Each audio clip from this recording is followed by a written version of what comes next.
Good evening, everyone. I'm saying a big shout out to all my friends, family, loved ones, students, and people who have been watching my channel. I say thank you and God bless each and every one of you. Today I'm going to take you through another series of the project writing, because many students have been coming up to me to ask that how are they going to write their literature review, and today we'll be going to back and forth on how to write a proper literature review, especially for students who are in the management science field, humanities, management and social sciences. You can get one or two ideas from what I'm about to share, but specifically to my students, I say a big shout out to you. If you have also shared this video, you have liked, you have subscribed, I also say a big shout out to you. Please don't forget at every point in time to send me your questions, your comments, your any question you have whatsoever. Please don't hesitate to send it in the comment section below. So today I will be taking us through another series of the project writing or thesis writing, depending on what you call it in your own institution. And the chapter before us today is called chapter 2, and chapter 2 is also called literature review. Before I started developing my slides, and I took a deliberate search to know what literature is and what literature review is. And in my search I saw that literature means either a book or article published on a particular subject area. It could be beyond that. It could be books, articles, writings that are published on a particular subject area. Then what then is literature review? Literature review means a search and evaluation of the available literature in your given subject or your chosen research topic or an area of interest. I take again for a better understanding. I said literature review is a search and an evaluation of the available literature in your given subject or chosen research topic or your area of interest. Don't forget that I didn't say literature review is copying and pasting. I said it is a search and evaluation of the available literatures in your given subject, your research or your chosen research topic or your area of interest. Then that takes me to the next point. What is the structure of chapter 2? Chapter 2 involves 4 major things and lots of sub point or sub components. And the first thing that chapter 2 involves, the first one is called 2.0, and 2.0 is usually called preambles. You can see some other people say introduction, some other people say review, but it's just a brief introduction into what the chapter entails. And in your preamble you just say this is literature review, and you'll be reviewing the literatures related to your research topic or your research area of interest. And these are the things you'll be looking at: conceptual review, theoretical review, empirical review, and gaps in literature. Then you are done with the preambles. That is just a brief introduction. They are not telling you to write 2 pages or 3 pages of what you are supposed to put in your literature. No, preamble is just 4 to 3 or 5 pages, or lines rather, 1, 2, 3 rows, 4 to 5. It's usually between 2, 3, 4, 5 rows, and that is over. Preambles is just an introduction into what chapter 2 consists. Then after preambles, your preambles can be 2.0 depending, or it can be 2.1 depending on what you started your chapter 1 with. Then after preambles, the next thing is called conceptual review. And conceptual review, what do we mean by conceptual review? What we are saying is concepts. You are reviewing all the concepts or structures or all the variables that you have used in your chapter 1. In the chapter 1, don't forget, if you have not watched that video, see the link below so that you can watch that video and update yourself. In chapter 1 we said there's something we call construct and variables. Construct are not measurable, and for us to be able to measure construct, we have to divide them into variables, and variables varies in amount or magnitude over a period of time. And for us to be able to measure any construct that we have, dividing them into variable is the best way out. And I will cite some examples. Don't forget that The first example I cited in chapter 1 was on management practices and organizational performance of multinational corporation. I will still be using that to buttress my point in my chapter 2. And how am I going to write out the concept or the conceptual review on this management practice and performance of multinational corporations in Nigeria? The first thing you have to know is also your independent variable, your dependent variable. The independent variable is management practices, like we said in chapter 1. Then dependent variable is what? Performance. Then my case study is multinational corporations in Nigeria. And in reviewing those concepts now, so the first thing is management practices. You go into literature before you can even write chapter 1 or your literature review or any other chapter. At least for an undergraduate student, you should download 20 articles related to your area of research interest. If you are feeling 20 is too much, at least it has to be between 10 and 20. Please, it has to be for you to write a good literature review, a solid literature review. You have to have articles in that research area, at least between 10 and 20 solid articles. So the first thing is you read on management practices. Since management practices is an independent variable, you read on different articles of what they have written on management practices. Dr. Issa, Associate Professor Issa, has written on management practices. He has written on work-life balance. He has written on human resources.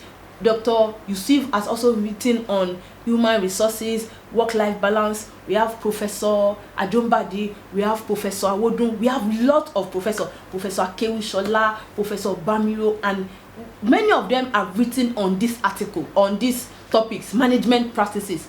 You bring everything that they have written together. Okay, Dr. or Professor Bamiro and Professor Oyeni has said that management practices are ways in which organizations or multinationals take or act on some of their practices, or maybe they have said these are ways in which organizations strategize to achieve their organizational goals and objectives. Since Professor Bamiro and Professor Oyeni are saying the same thing, you bring what they have said together, not by copying and pasting.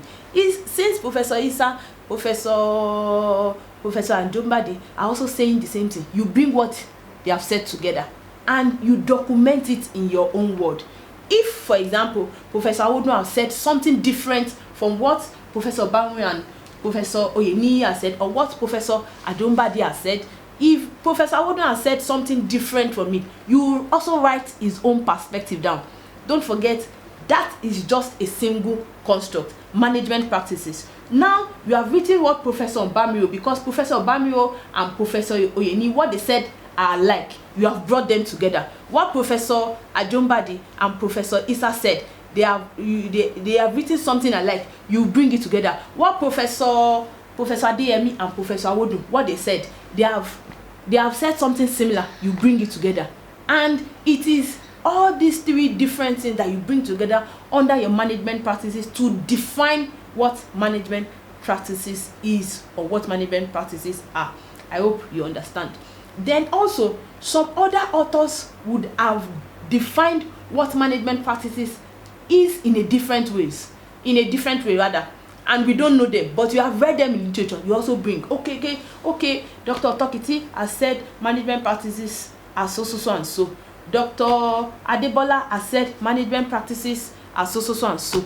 Dr. Yusuf, Dr. Adebola has said management practices are so and so. Or Dr. Abu has said management practices. You bring everything by reading and understanding and writing them in your own word, but referencing everybody's idea that you have used. Don't forget that management practice is just a single construct. You have used some variables under it, and the last presentation I did on chapter 1, the variables we used under management practices. The first variable is human resource management practices and corporate social responsibility practices. What the first thing to do is look for articles on human resource management practices. It could be in Nigeria, it could be outside Nigeria. Then what is the idea behind their definition, what have they said about management practices. You bring everything, what different people, anybody that is talking alike, or people that are talking alike, you bring the idea together. These other people are talking alike, you bring the idea together. These other people are talking alike, you bring their idea together, until you are able to get different people's perspective in your own word, then referencing all those people's perspective that you have used. The same thing happens to corporate social responsibility. You also do the same for corporate social responsibility, then you do the same for human resource management practices. Then it doesn't end there. You can also tell us some of their method, if you have type, if they are mentioned type, if they are mentioned the link between human resource management practices and corporate social responsibility, anything they have mentioned in literature, and you feel it is of benefit to your work, not bringing jargons or writing anything that is not related to your work, things that are related to what that they have written, all of them are written. That is why it is called literature review. You bring it in your own words, on your own time. It is not copying and pasting, writing it in your own time and referencing the author. We'll still look into referencing is key. Any work you write or copy and it is not properly referenced, it is called plagiarism, and we don't want anybody to be held for plagiarism. Then see on conceptual review, then the same process you have done for management practices, you do for performance. You tell us what performance is in the like of this of literature, in what literature I've said, not from your head, not dictionary, not Google, not anything. What every of these professors that I've mentioned earlier, what they have said on performance. Is there any type of performance? Is there any relationship between, do we have financial performance or we have non-financial performance? Is there any relationship between performance and organization? Everything that I've said about performance, in your own words, you also jot it down and add it to what you are doing. Don't forget that we also divided performance is the independent variable, and we have, in the first presentation we made, we have divided performance into productivity and corporate image. And because we have divided performance into productivity and corporate image, we must also tell us in likes of literature what productivity is, what corporate image is, is there any relationship between productivity and corporate image? Is there any link? Is there any type? You'd also mention it according to what literature has said, not according to what you feel, or according to what is on Google, or according to what is on this link, what's it called, there are all these sites that are not academic, not that, what literature. And that is why I said you need minimum of between 10 to 20 articles for you to write a proper literature review for an undergraduate student. And don't forget, when I said the structure of chapter 2, I said preambles, conceptual review. We have talked about conceptual review. Then the next thing to talk about now is the theoretical review. We have the preambles, we have the conceptual review, we have the theoretical review, we have empirical review, then we have gaps in literature. Preambles, theoretical review, empirical review, then gaps in literature. Those are the four structure of literature review. Then what theories are we talking about? These theories that we are talking about are theories that are related to your independent and dependent variables. Theories or constructs, theories that are related. They are not just talking about any kind of theory. For the work I'm explaining, management practices and performance of multinational corporation, these are the theories that are related to that work and that work I'm trying to reference. And the first one is called stakeholders theory. The second one is called institutional theory. Then I also used internationalization theory, that is a gradual increment into the international market. You also have institutional theory, stakeholders theories, and many other theories like that. We are not saying bring any kind of theory on board. That is not what we are saying. What we are trying to say is only theories. Sometimes you can get as many as possible theories that are related to your work. What you just focus on are things that are directly related to your work. Even if there are also many that are directly related, you streamline to the most important ones. 2, 3, 4 theories are okay. 2, 3, 4 theories are okay, depending on your supervisor. If your supervisor wants more theory, you are free to also include it there. We have talked about preambles, we have talked about conceptual review, then we have talked about theoretical review, that is theories that are strictly related or directly related to your construct of variable, that is independent variable or dependent variable. Then the third aspect is called empirical review. And what do we mean by empirical review? From the word empirical, it means the review of others that have worked in line with or related to your topic. Any author that has done a work that is similar to the topic you are writing. What is the topic before? Management practices and performance of multinational corporations in Nigeria. So what empirical review are we looking at? Everyone that has written on management practices and maybe productivity, management practices and performance, management practices and any other thing, performance and every work that has been written in relation to your topic. And there is a way we bring about the empirical review. Most times, many supervisors or professors advise you start from the developed countries. What are the articles that are related, people have written concerning your work in developed countries? You bring them, you align them, and there is also a stage-by-stage process of writing the empirical one. The empirical review, the first thing you write, there are many articles that you are giving us a review of, and there are things we need from that article. The first thing is name of the author, we need the year, we need the title of the author, we need their maybe introduction, objectives that they have used, their methodology, we need their findings, we need their conclusion, and we need their recommendation. And sometimes we also need suggestion for further studies. And that is the way you do for each of the article you are doing an empirical review on. You state every of those elements in each of those articles. Let's say, for example, there are 30 articles from developed countries that I want to do an empirical review on, and there are 30 articles. So I start with their names, the year, the title, introduction, objective, methodology, finding, conclusion, recommendation, suggestion for further studies, and I do for each. Then I move on to developed countries, or the first one is developed countries, then I move on to developing countries. I do the same method I've used for the developed countries. I bring articles from developing countries that Nigeria is not included. The last phase of that is Nigerian authors that have also done works that are similar to yours. You'd get their reviews and also highlight it. For me, for an undergraduate review, I suggest a minimum of 50 reviews. And the in-depth of your empirical review shows in your literature review. As far as you can read, as far as you can research, as far as you can download and understand this article, is going to help the overall structure of your literature review. Like I said, the structure of the empirical review, you start from developing countries, then you also review Nigerian authors and article specifically in your area of research interest. Then also, date is also important.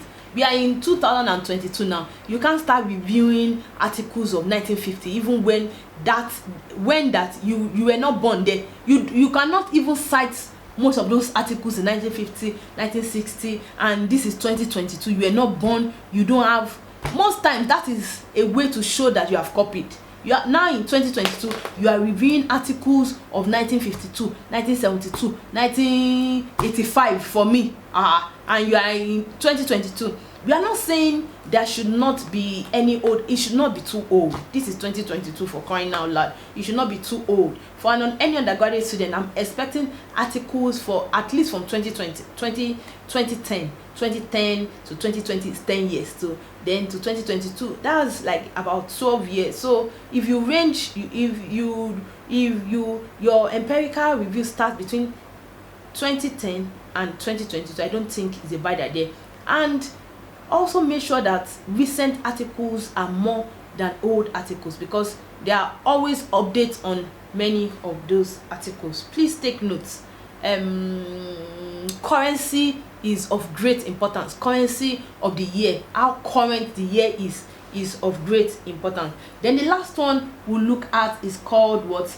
Gaps in literature. We call it summary or gaps in literature. And what do we mean by gaps? Gap means there are some missing link in that literature that you have found out in the process of reading such articles or those articles. If you have read very well, you see some linkages that have not been closed, or some aspects that have not been covered, or some aspects that there has not been a thorough research. That's what we mean by gap. There has not been a thorough research on. You identify such gaps so that for other people that want to also continue from where you stop and want to read your work can see all those gaps and also work on it. I just take a quick recap of all I've said. I said we are working on chapter 2. Chapter 2 is called literature review, and literature is a thorough search and evaluation into your research area or your subject of interest. Then we said literature is a book or an article or writing that is published for the general audience of people. And I said there are 4 basic structure of literature review. We have preambles, we have conceptual review, we have theoretical review, we have empirical review, and we have gaps in literature. And I've been able to break down what each of these reviews are and how you are able to write it. Please, if you have any question or comment, don't hesitate to reach out to me in the comment section below. I thank you all for watching. I'm grateful for this opportunity to be able to impact people with knowledge. Please, if you have any suggestion, don't forget, like I said, to comment in the comment section below. God bless you. Have a wonderful evening. Bye.